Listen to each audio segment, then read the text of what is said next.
How's it going, a bunch of malarkey listeners? Your host Charlie here on a Saturday evening here in the King Spring studio. Easter Eve, if you will.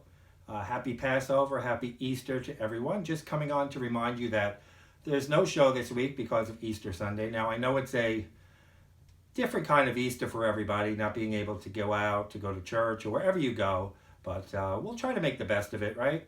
I mean, at this point, we've been indoors. I lost track how many weeks I've been inside.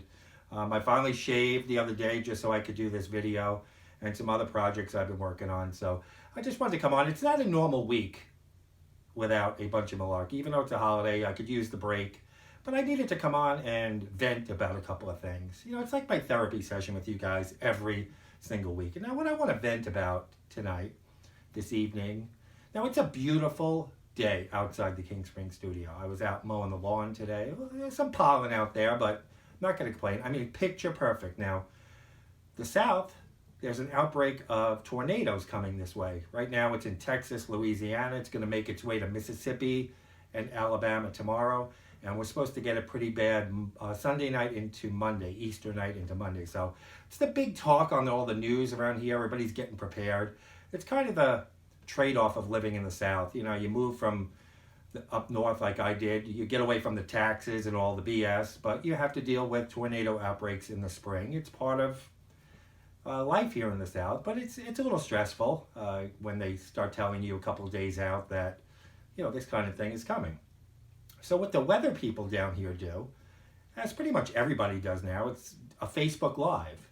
I don't particularly like Facebook Lives because when I do a video like this, sometimes I forget what I'm going to say and I have to do a couple of takes just so you don't hear me staggering and sputtering around. But anyway, they do a Facebook Live where they go on the air on Facebook and they have a couple of thousand people watching at one time. And the weatherman or weatherwoman or weather person, whatever you want to call them these days, comes on and they start telling you what to expect over the next couple of days, and especially when there's severe outbreaks like the one that's coming here. So last night, I'm laying in bed and I'm watching one of our local weathermen who's talking about these storms coming here on Sunday night into Monday. And you have all these mutants that log in. People, especially now, people have nothing to do, too much time on hand. So every mutant from every corner of the South, of the Atlanta metro area, comes crawling out of the woodwork last night. Now, the first thing he mentioned, he goes, I'm coming on to tell you about the enhanced potential for tornadoes Sunday night into Monday. In passing, he mentions that there could be a frost Friday night into Saturday this morning. A light frost will only last a couple hours. Some mutant comes on. Now, the guy's talking about devastating tornadoes, wind damage, all kinds of flash flooding. Some mutant actually comes on and says, what about my Easter lilies? Should I cover them tonight? We're all bracing, wondering, should we hunker down in the basement Sunday night, wondering if every tree in the neighborhood is going to be ripped off. We're still going to have a roof. And this mutant comes on and asks about her Easter lilies, okay? Now, the guy also comes on and says, he puts up a big map with all the enhanced areas of where it's going to hit. And every mutant has to come on and ask about their specific town. What about Woodstock? What about Griffin? What about Carrollton? And the guy, I feel bad for this guy. I would disable all the comments if I were the weatherman because every mutant's on asking about their specific town. But it gets better. You have mutants asking about their street. What about Main Street? I live at, to give it out their address, I live at 312 Main Street. Could you tell me if we're going to get a tornado? 3 days away from now. It's not like, you know, it's an hour before and the thing's spinning on the radar and they can zoom in. 3 days out, they want to know if the tornado's going to hit their block. Or, better yet, I live on such and such a street in, you know, any town USA. Am I going to lose power? Asking the, like, how could you predict 3 days out if a tree's going to fall, if a substation's going to get wrecked, transform? These people are mutants. And I know, you know, I shouldn't be criticizing people who are all under a lot of stress and pressure sitting in the house. But this goes on way before this whole pandemic. It's even worse now because people just have nothing to do. So they go on and they want to know about, you know, we could be having a tragedy here on Sunday night into Monday. We're all nervous. And these people asking about Easter lilies, whether it's going to hit their house, just prepare. Worst that can happen, you prepare, you get your basement set up, you sleep down in the basement at night, nothing happens, you're fine on Monday, life goes on. But to sit there and tie up the feed asking about Easter lilies and is it going to hit my street and should I... Oh, and then they tell you their personal plans. I was thinking of driving to the grocery store on Sunday at 6:17 p.m. Do you think it'll be safe? What the fuck, people? If the guy's telling you Sunday night into Monday, by Sunday morning you got to be prepared. And these people, what if I want to take a ride at 7:17 to grandma's house to drop off a plate of meatloaf? I mean, come on. But it gets worse. Now, those are the people that are on the panicky side of things. Then you have the people who don't give a shit at all, who don't want their TV shows interrupted. You hear about this all the time. They interrupt regular programming in the area to tell you there's a tornado on the ground, take cover, go into your basement, go into the central room. And you got people on Facebook and writing into the station on their Facebook page or whatever, complaining that they interrupted the Masked Singer. Some has-been who was a star 35 years ago, who's in a mask singing Somewhere Over the Rainbow while a tornado's ripping some old lady's house up. They're pissed that the Masked Singer is being interrupted as devastation is spread all over the town. I just can't deal with these people. And you see it all the time.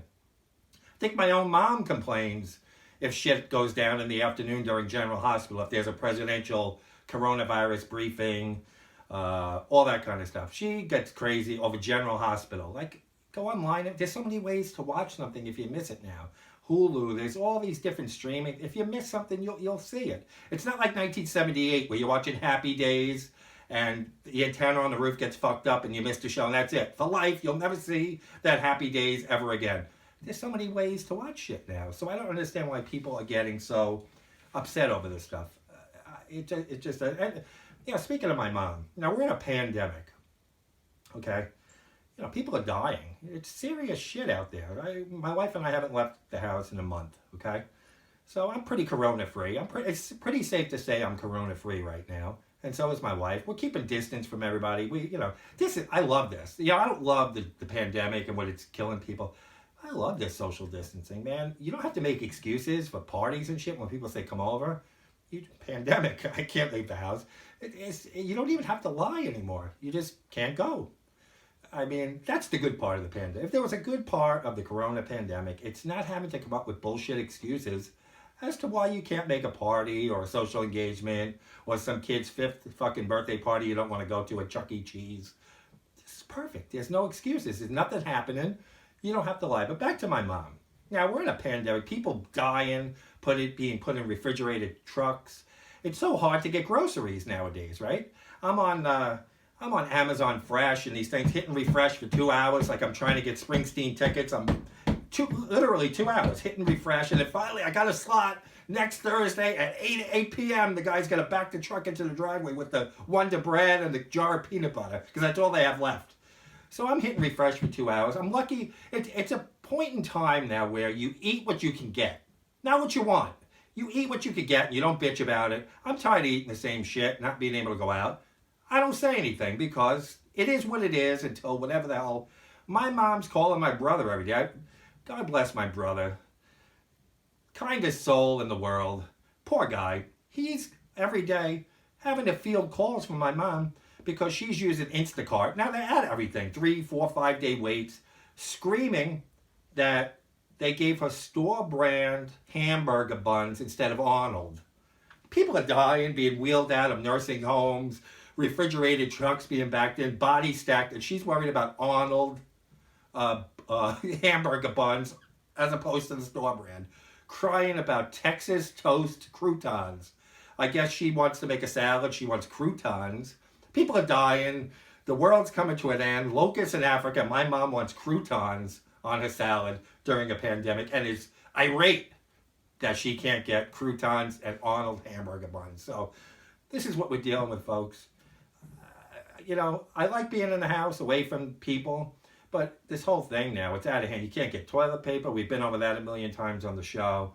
There's just so many things I see every day now with this pandemic. People just not listening. All they're asking you to do is stay home. It's not 1975 where if you stayed home, you had a rabbit ear TV, a transistor radio, and a book and a board game. That's all you had. That's all you had. You got Netflix, Hulu, Prime, Alexa devices to listen to music, every streaming thing you could think of, computer games. You can, if you want to see someone, you can Skype or Go, whatever the hell these, I don't know, all these apps, Zoom, whatever, Zoom it in, whatever the hell it's called. You have so many ways to connect to people now. So it's really like you're not isolated. But people can't even stay home. Anne Frank hid from the Nazis for 2 years with a diary in the dark with a candle. Didn't complain. Not one complaint in the diary. Did what she had to do. People here bitching and moaning that they have to sit home and watch Netflix and stream and Zoom and all this other crap. Now I understand the ones who, those of you out there who are not getting a paycheck right now, who are under a lot of stress, who can't go to work. I get it, man. You know, that you don't know where your next paycheck's coming from. The stress of that, I get. But the stress from the people who are still getting a paycheck, who are allowed to work from home now, who have everything they could possibly want in the house. Maybe not the Arnold hamburger buns or the croutons for the salad, but have everything else you could possibly want, but are still complaining that they're home.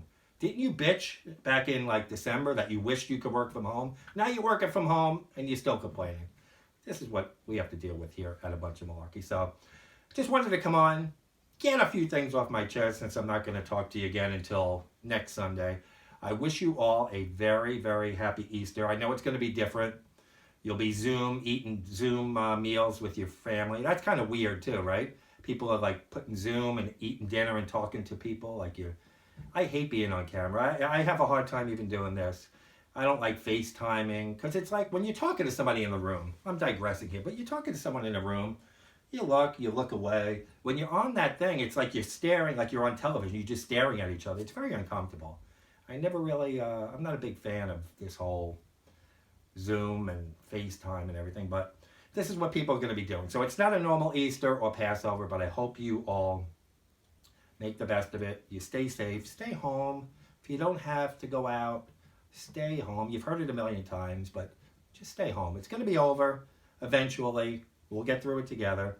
Have a great Easter, happy Passover, and just take care of yourselves, take care of each other, and I will be back next Sunday, the 19th, with a brand new episode. If you really miss me, head over to Charlie's 80s Attic. It's a new radio station on TuneIn and iHeartRadio, or go to charlies80sattic.com. That's the website. You can listen to the station there. And if you miss my voice, you'll hear me on the radio this week until our next episode here at A Bunch of Malarkey. Take care, everybody. Be good.